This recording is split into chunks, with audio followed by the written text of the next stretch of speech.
got 25 minutes. We got to go.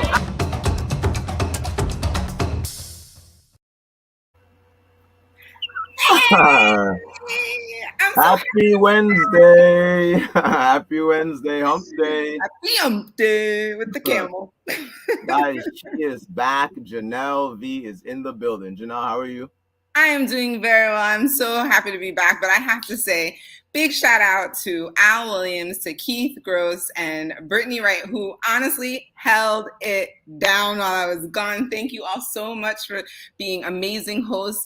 Our guests were amazing. I learned so much. I hope everyone out there in Say That Nation learned as much as I did. Like really and truly, like things that I could like implement in my business right away. I mean, it was really amazing. Great job, Winston. You held it down as well. And big shout outs to Keith Gross, guys. The last 2 episodes with Keith was an absolute blessing. Thank you, Keith, for taking time out of your schedule to come on and hold it down for us. And guys, we are still in our March Madness series right now called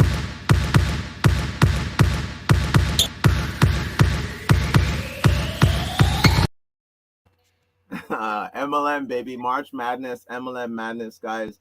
And today we have an incredibly special guest, someone that I'm incredibly honored that we have on in terms of a guest. Somebody who's near and dear to both Janelle and our heart. We've got to watch this guy now for a few years do what he does in our industry. And it's definitely an honor to have him on. So guys, if you are new to the show, please make sure you hit that like, subscribe button, guys. You are not going to want to miss. Get your people on right now. Send out that link because, guys, you are not going to want to miss what this gentleman is going to share. And before we get into that, we just want to, again, for everyone who's new, just share with you guys a little bit about what we're talking about, what the industry of network marketing can do, and check this out. The world is changing faster than ever. What used to take decades is now taking years or even months. What you see right now is the illusion that people have had for many decades about the workplace being this secure place to work the rest of your life. For the first time in the history of our nation, our children will not do as well as us. We've seen our friends get laid off. We've been laid off. We've had our pay cut. People are overworked and underpaid. They seem to have less time and less freedom. They live under constant pressure. This is going to be forced.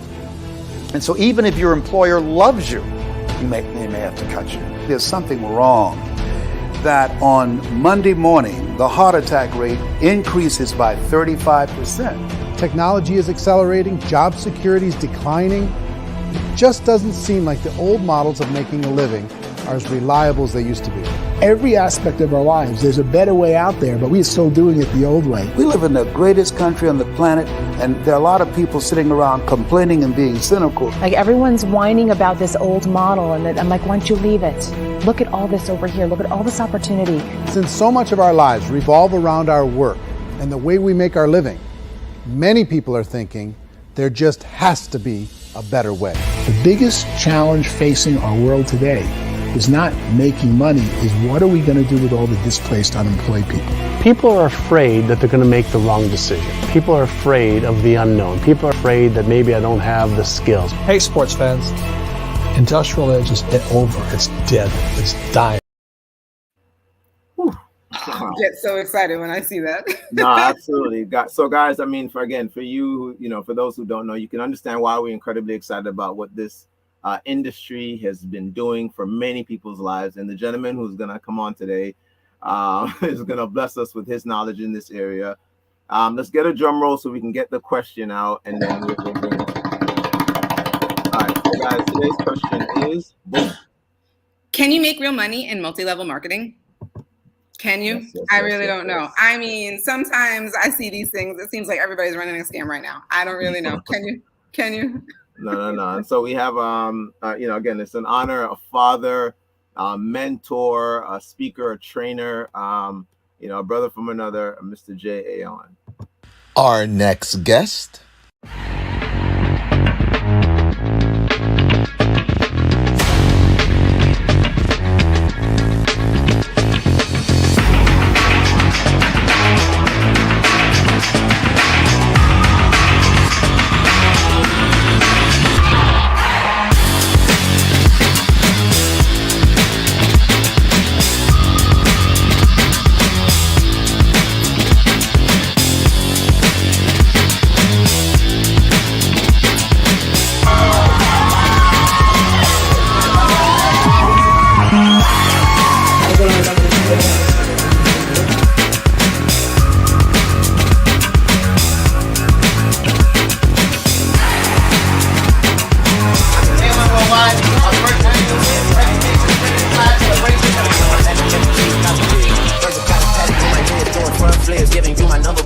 thank God for this guy, man, because there's people that look at somebody like myself, where I came from, and say, that person ain't never gonna change.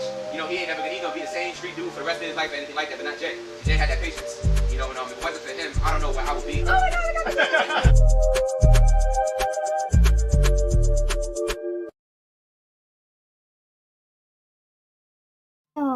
Hey, there he is. Welcome. There he is. Welcome to the show, Jay. We're super excited to have you here with us. Thank you for having me. Truly appreciate it. First and foremost, thank you for the invitation, and thank you for that amazing video, man. It brought back so many memories of the journey, and you know, the people you get to encounter and experience, man. It's a blessing, and I don't take speaking or asking to share my story lightly. So first and foremost, always know you're going to get my heart, you're always going to get my experience, or you're going to get it from, I got it from somebody else or from a book. So I definitely don't take it lightly, and I always thank God first, and I hope to impact at least one person here to go out there and be great. Say that. Amen. Say that. And say that. Thank you so much for saying that, and that you're willing to be open and honest with us, because that's what we're all about. So there are lots of people who are with us today for the first time. Just so you know what we're all about. We're all about talking about what happens during the ugly come up. We see people hit that massive success, but what happens like in the middle? And so we love, we're unapologetic in how real we are with all of that. And so that leads us right into like our topic. A lot of people want to know behind the scenes of MLM and network marketing. And so I'd love for you to just share a little bit about your background, like how you got into network marketing, where you were, kind of like your journey in that process. Yeah, so basically, before network marketing, I was a mental health counselor. Found my passion in doing that. Didn't know I was going to do that. That I stumbled upon that. I was one of those people who was a master, jack of all trades and master of none. I did everything: construction, plumber, electrician. I did taxi service. Like, I did everything that there was, and I found everything easy, and I got bored fast. But when I got into the counseling, that's almost where I found like a passion for helping people, and I was working 70, 60 hours a week, because I was also doing promoting for restaurants, nightclubs, and clubs on the weekends. So I was working 70, 80 hours a week. I was overweight, overworked. I was miserable. I was partying all weekend to escape the reality of life. And you feel like you're just escaping. So you don't really get to deal with, some of the past traumas or some of the baggage and the luggage that you carry from your past, coming from very humble beginnings. So I was looking for an opportunity. They say you join this industry out of inspiration or desperation. Either you're inspired by someone, or you're desperate with your situation and you're looking for something else. And I was that desperate person. I was just someone that was looking for something. I remember asking my supervisor, hey, how can I make more money? She said, you got to go to college, go get sociology, then maybe do something else. And, it was almost a 4-year program she was putting me on to go and make more money. But there was no way I had the time or the money to do something like that. So then I looked, and I remember a good friend of mine's, my brother, Mr. Jay AON, who introduced me to this industry.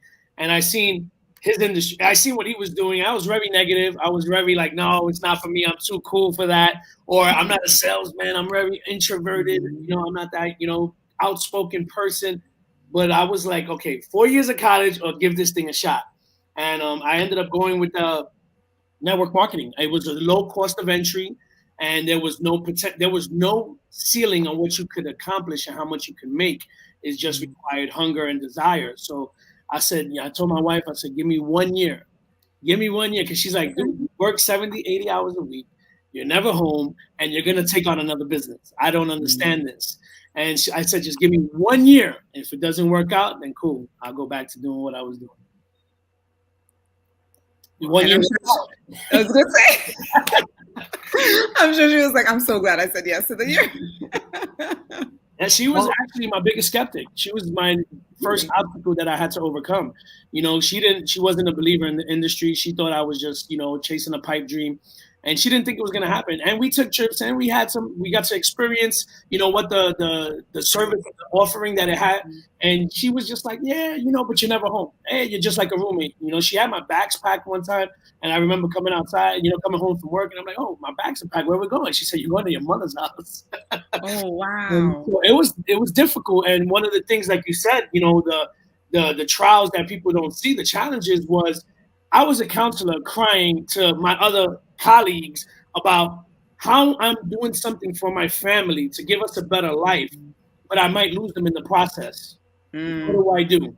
So that was one of my biggest obstacles. I had to make a decision. And, you know, the decision was I'm building something to leave behind to my family, to my kids. So, you know, she might not be here a year from now, 5 years from now. She might fall in love with someone else. So I said I would regret if I didn't at least give it a shot. So that's where it was the ultimatum. Give me 1 year. If not, then I'll just put it behind me. Wow. Man, where do you think?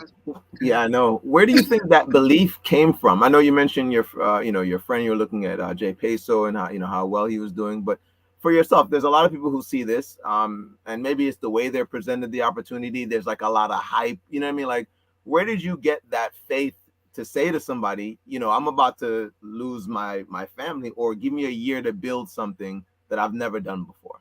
So I get goosebumps or truth bumps, however you want to call those things, man, because just reliving the moment, you know, you realize, you know, some of the things that you really had to overcome. But the first day I got started in the industry, you know, I said I wasn't even going to build it. I was like, I'm going to just see what happens. And he said, let's invite 10 friends to see the information. And so I invited 10 friends, some of my closest friends, and I'm like, yeah, they'll do it, you know, and I wasn't really looking to really go far with the business. Yeah. And he came to the house, did the presentation, and all 10 of them, you know, after he left, of course, they were like, oh, too good to be true. Is a scam? Is a scheme? I want to see proof. I want to see this. I said, why you didn't ask me when he was here? You could have asked me that. Right. It was a punch to the gut. And I honestly probably wasn't going to go forward. My intention was not to continue to move forward. But he called me afterwards and he said, hey, listen, you know, this is part of the game. He said, there's an event that's coming up in 2 days. And everything, I believe everything happens for a reason. And he said, there's an event that's happening in 2 days. Come to this event and see what you get from that. And at that event, I went by myself. There was over 600 people in the room. There was a lot of excitement, a lot of energy, some familiar faces that I saw. And I got there late. You know, I was like, I'm not going to go. My wife was like, you're a man of your word. You know, at least just show up. You know, so I showed up.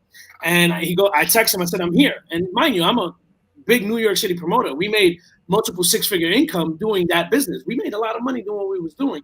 And so I'm like, yeah, you know, I get VIP everywhere I go. So I'm like, yeah, I'm here. He said, cool, get a seat in the back. You got here late. And I'm like, who is he talking to? You know, like, what? Sit in the back. So I sat in the back and I got there at lunchtime. And after the lunch break, there was a segment of recognition where people were saying their stories, where they came from and what they were able to accomplish. And that right there, something just sparked inside me, and it's almost like everything that I ever dreamed of as a kid came to life again. And it almost made me feel it was possible at that moment. And I knew what I was doing, it wasn't possible, but there was a possibility of me accomplishing every dream if I move forward here. I came out of that training event, I made 3 phone calls. First one was to my wife. I said, babe, this was crazy. This is it. I'm doing it. I'm going hard with this. Second one was to a credit repair company. I said, hey, fix my credit. I'm pulling out a BMW in the next couple of months. And the third one was to my best friend. I said, listen, and he was the most skeptic. I said, hey, I'm coming over. We got to talk. And I went to his house and I looked him in the face. And in the beginning, the first presentation that I did, the 10 people, I asked for permission. I said, hey, so what do you guys think? And I went back to him. I looked at him. I said, listen, I'm doing this. I'm going to take this thing serious. I'm going to do it with or without you. Understand, we made a lot of money in business doing whatever we did. I've always helped you make money. I'm either going to make you, you're either going to follow me or I'm going to make you regret it. You choose. And so that just sparked it. And then after that, it was no turning back. Wow. Don't you wish you had friends like that? Kept it real, and they're like, look, this is what's happening. Like, how many opportunities are out there where it's like, look, I'm gonna build something and like we can do this together, and like totally fair if you want to like not do it with me, like okay, but to your point, you're gonna regret it. Like, there's not many opportunities out there where you can actually build something with like your best friend. That, I mean, yeah. Yeah, and it still took him a year to catch on. It still took him a year to even start to build the business. He didn't have or want to partake in it because it was taken away from the business that we were making money from. You know, so he detracting from it. So it was like a tug and pull with him and my wife at the same time. And I was in a corner by myself, and I had to make a decision. And I don't know what it was, but I said, I'm doing this. I see truth. I see belief. I see possibility. I see I can buy a home. I can walk away from my job. I can stop working so hard. I can give my kids the life that I always dreamed of having as a kid. And it's like everything that all those things that I've been through as a kid, it was like, oh, my kids will never experience if I just follow this path. Yeah. And there was no looking back. And again, I didn't have that belief in myself. I didn't think I can do it. There was so many days. I made my money back in my first week. I made my money back and I was in profit my first week. And yet I still called Jay and I told him I want to quit because of all the obstacles of the people that I love and I adore that were giving me the challenges that they were putting in front of me. Even after making my money back, seeing that this thing works, I said, I want to quit. And he said, listen to this audio. And it was the audio that I listened to, and I was like, yes, I'm back in the game. So, wow. I understand it's a roller coaster of emotions that you're going to experience in this journey.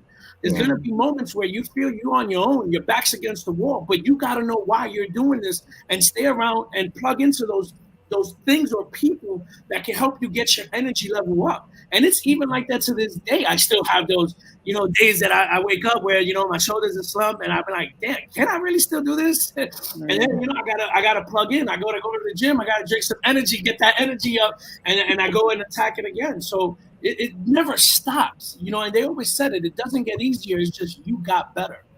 Say that.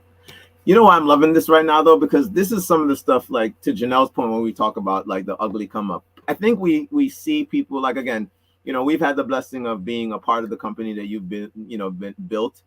So we've got to watch you from afar, in some essence. But you don't know people go through some of this stuff, right? Mm-hmm. Like, so I hear you and you're seeing somebody stand on stage, and I know how powerful that recognition is, but because you're up there for a couple minutes to say, whatever you have to say. You don't realize that person was probably on their knees, the night before praying because they were about to quit. You just think that you can't do this as well because this person is so, invincible. They don't have any of these hardships. It was everybody they called jumped in on the business when they reached out to them. You know what I mean? Like, we don't see a lot of that stuff. So, well, again, we appreciate you for sharing that. And to really dive into the question, when we talk about this from the perspective of a business, and I love that it seems like your experience prior, you mentioned being a six-figure earner in another business. There's a certain work ethic you had. There's a certain mindset you had that you looked at this, again, like a business. I'm marketing a product or service. Somebody pays me money. The company gives me a commission. All right. But even with all that knowledge, there were still, like you said, the things that are going to come up and that are going to happen. But I know a lot of people, for them, it's you made money and you were still going to quit. What's that? Like, if it's real, but there's still something that's pulling you away from it. What was that like? And I heard another interview you did where you talked about a little bit of the emotional traumas that's happening in your life and how these limiting beliefs, there's things that we still hear. To hear that you listen to an audio, even after going to that event, even after getting fired up, what's that experience like for you now? Are you still doing that in your daily practice? Yeah, I have to. Every day it's a constant start over. Every day we're blessed to start over. So, before I used to wake up and, just from the traumas of my past and growing up, it was always a negative person. People used to call me Oscar the Grouch. My family, you're grumpy all the time. And it's not that I can choose to be. Ain't nobody want to be that person. But it was just because of the emotional baggage that I was carrying. And I didn't know what was my outlet. So the outlet was people and things and whoever was close to me. So now it's like every day I start my day. It's an acronym you could say with time. How are you spending your time, right? Be thankful, invest in yourself with whether a book or audio, meditation or prayer, and exercise 30 minutes a day. So the first half of your day, invest your time in yourself. The second half, you pour out to the people. And you're going to go through some obstacles throughout your day that's going to get you drained all over again. And then you start over tomorrow. And you know what? Thank God for another day. So we do it again. Say that. Oh, man. Okay, so let's dig into the question, right? Can you make real money in multi-level marketing? Is it possible? Tell them, Jay. Is this real? It's definitely possible. My life has completely changed because of the industry, honestly. The thing that I love about it the most is that it's a low barrier of entry. You could get started with less than $500 and with some work ethic. It's the different. I don't understand why, and I get it because I was that person who was negative, and it takes education. But first, it takes an open mind to want to learn, to even understand how the industry works, right?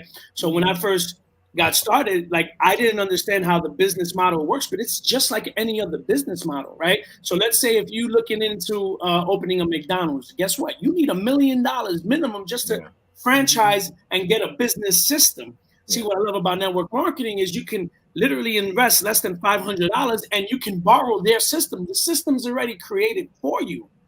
There's a low overhead, possibly no overhead sometimes, or depending on what system and model you plug it into. With McDonald's, you're selling a product, which is fries and burgers and drinks. With network marketing, you choose what product you want to work with, right? And you got to find something you love. And one of the biggest things that they say all the time is, if you can't sell it to your mama or Obama, then you shouldn't be doing it. So find a product that resonates with you and go out there and put your name behind it, be a product of the product, and get to work. And it's sales, right? It's either you're selling your time to somebody else, or you can sell a product to keep your time and build your residual income so you can have all the time in the work for you to do whatever you want to do. Say that. Well, I want to say, and hear me, because I want to address, this is like I'm talking to myself if I was watching this. And there's a period of time, and I've told this to Janelle, she still thinks this is funny, where you're in this industry, you're at the events, and you believe that the person that's on stage is being paid to say the things that they're saying. They don't earn any real money. No, Janelle still laughs. I've been in 2 other companies before this. I'd never actually been to any of the trainings in that other one. But even in the beginning, when I first got involved, I thought, before doing well and actually meeting leaders, I actually thought, oh, that guy's up there, they pay him. How do I get his job to get paid to go tell other people to go sell this stuff? And that you just don't, there is no real money being made. Yeah, that is funny, but I'm from Brooklyn, so we don't trust nothing and nobody. You know what I mean? There we go. So the only person that I knew and trusted was my friend Jay Peso, and I seen his check, and I seen his money, so I knew it worked. I knew it was real. Now I still thought that those people on stage were fake. I'm like, yeah, right. He's getting paid for that. Even though I saw my friend making the money, I'm like, this guy's getting paid. There's no way. All right. There's no way somebody's making that type of money. So, I was definitely a skeptic. I was a skeptic the whole time. Even with partnering up with the company we partnered up with now. I went to go corporate. I went to go meet everybody who was a part of it because I wanted to make sure that all the stories connected. I wanted to see, feel out, because I got trust issues. My wife will tell you.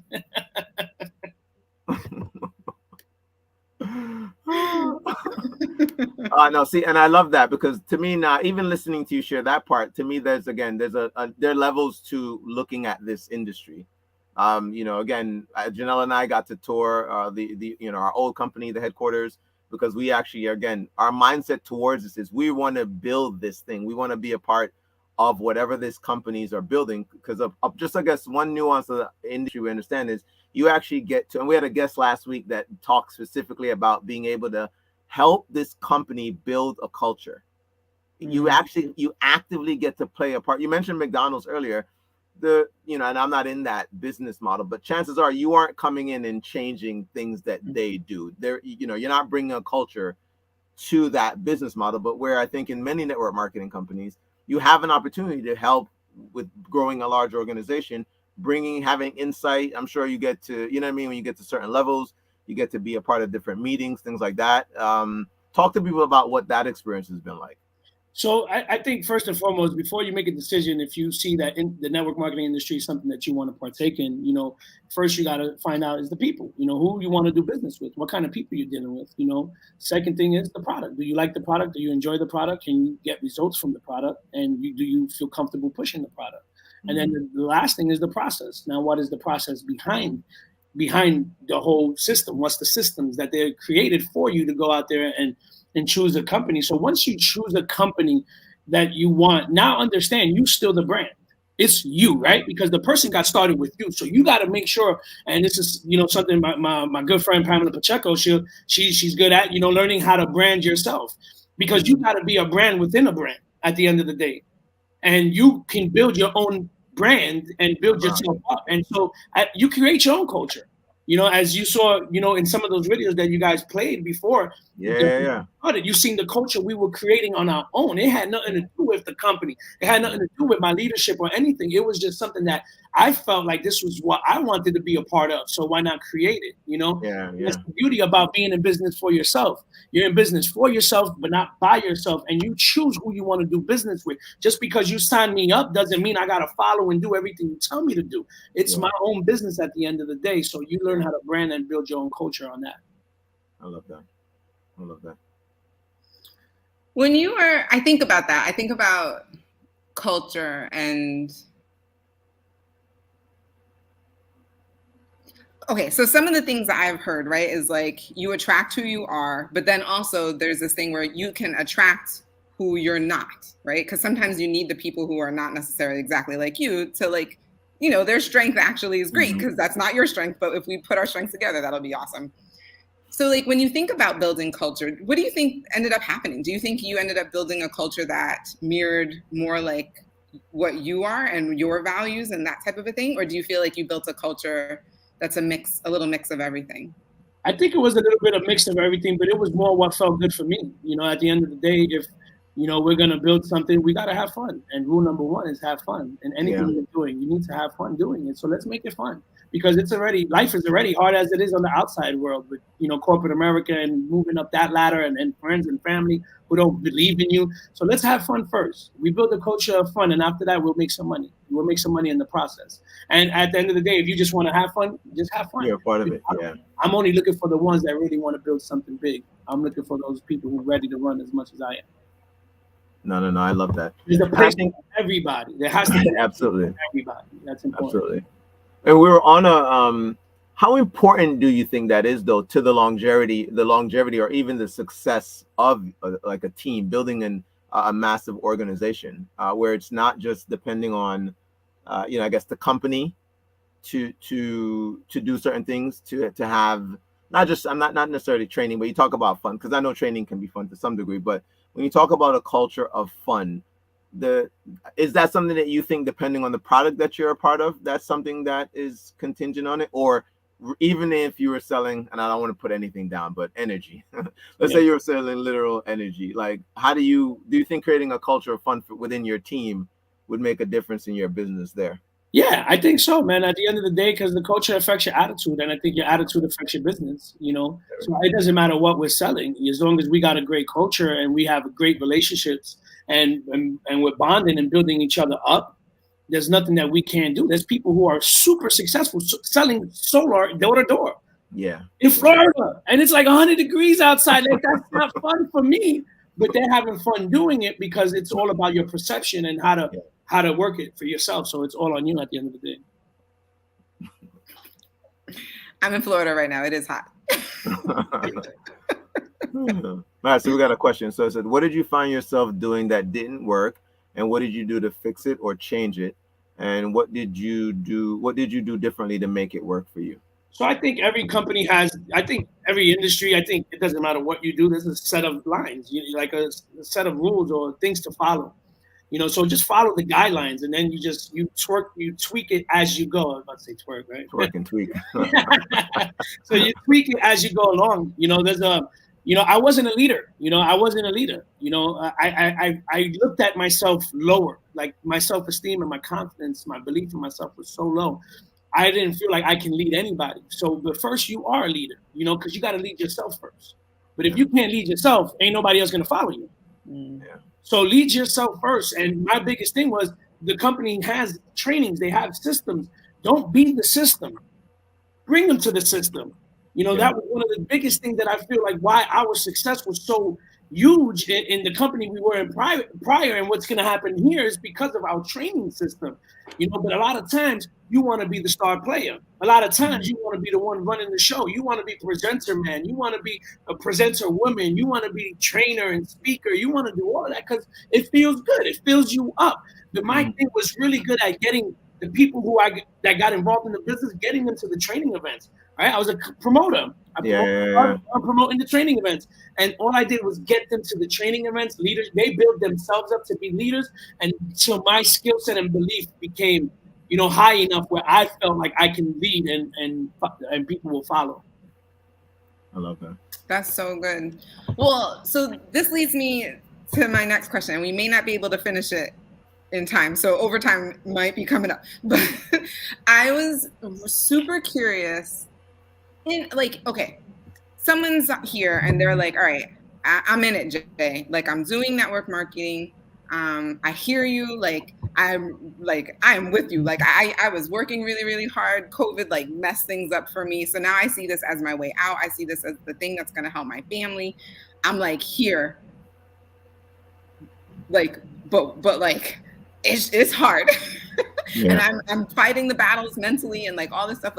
What is the one thing that you feel like, or two, or maybe one or two things that you feel like are the most important for somebody who's, let's say they've been in for 4 to 6 months and they're they're trying, and maybe they even made their money back to your point, but they're still what's that thing that you just feel like is really important at this point to know?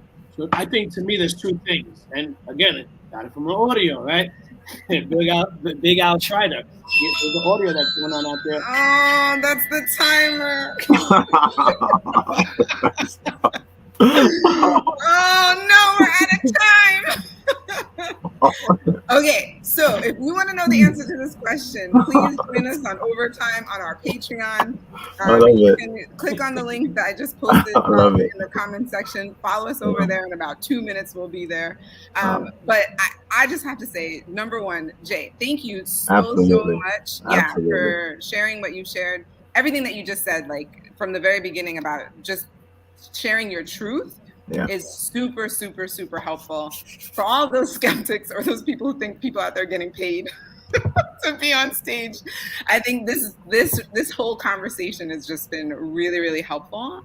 And so I just really appreciate you giving your time to be able to share with everyone today. Absolutely. Thank you guys for having me. Appreciate it.